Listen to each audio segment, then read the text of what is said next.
Welcome to the Sleep Ills channel. Here on Sleep Ills, we tell you sweet, slow bedtime stories that help you fall asleep without any pills.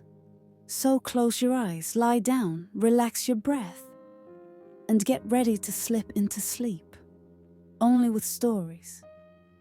Don't forget to subscribe to the channel and tap the bell so you never miss a bedtime tale and never need sleeping pills again.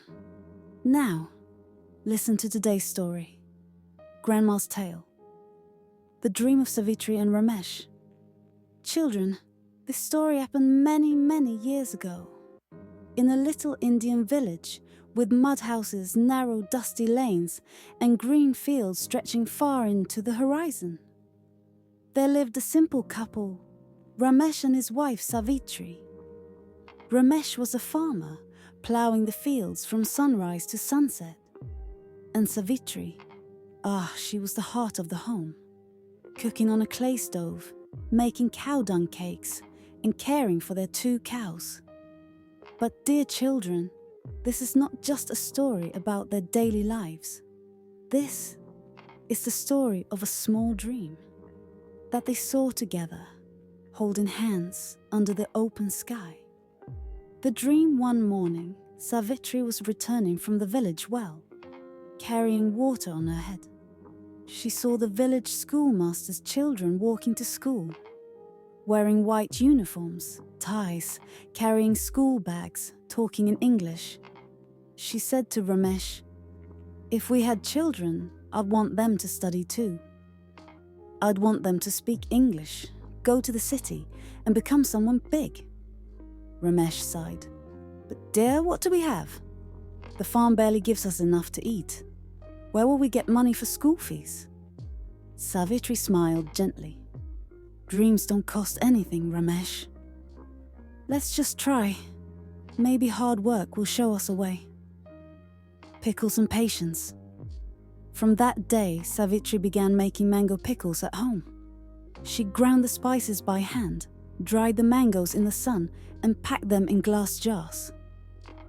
Every Sunday, Ramesh would ride his bicycle to the nearby town, selling those pickles in the weekly market.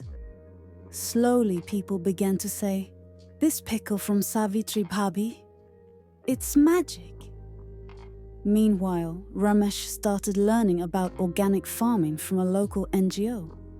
He stopped using chemical fertilizers and poisonous pesticides. At first, the other farmers laughed at him. But then, his crops began to shine. And slowly, those who laughed started coming for advice.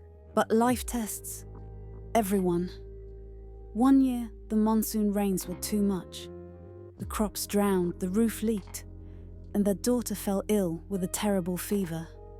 All their savings went to the hospital. That night, Savitri sat on the old woven cot and cried silently. Ramesh took her hand and whispered, "Don't worry, Savitri. We'll start again. As long as you're with me, I'll never give up." The light returns. The next year, Savitri began teaching other village women to make pickles too. They formed a small self-help group. Ramesh's organic farm got recognized. Even the government gave him an award. Soon, their pickles were selling in big cities under the name Savitri's Swad, Savitri's flavor. And then came the biggest day.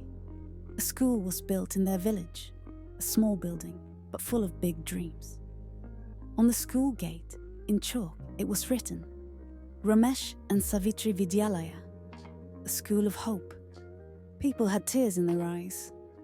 And the children, they had stars in theirs. Grandma's final words, "Children, money is not the biggest thing in the world. But if you have courage, if you love each other, and if you work hard, no dream is ever too small."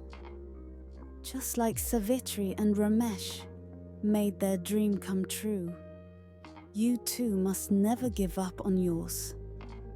Understood, my little sleepy heads?